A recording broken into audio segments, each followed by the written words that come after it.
Today is 312 of the podcast, and the goal of the Heavenly Father is to raise mature sons who will reflect His image and likeness.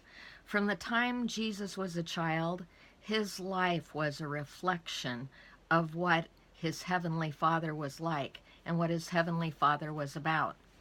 You know, after being left behind at the temple when Jesus was 12, his parents had to return to Jerusalem and find him, and we have the interaction of what took place, and we find it in Luke chapter 2. I'm going to read starting in verse 46.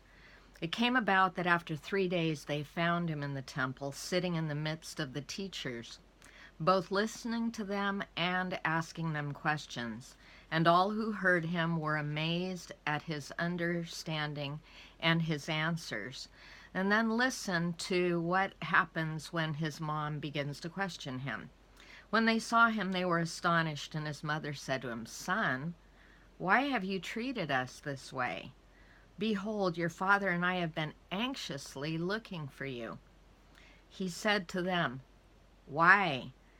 Why is it that you were looking for me? Did you not know that I had to be in my Father's house?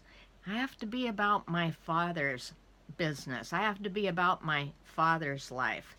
And so while he is yet a child, he begins to learn putting himself in a place of submission. Listen to the rest, starting at verse 50. They did not understand the statement which he had made to them. He went down with them, came to Nazareth, and he continued in subjection to them. And his mother treasured all these things in her heart. Jesus kept increasing in wisdom and stature and in favor with God and men. Jesus was learning, even as a child, the ways of his Father, and those ways, learning submission and bringing his own will into a place of subjection. He learned the ways of his Father while yet in his earthly father's house.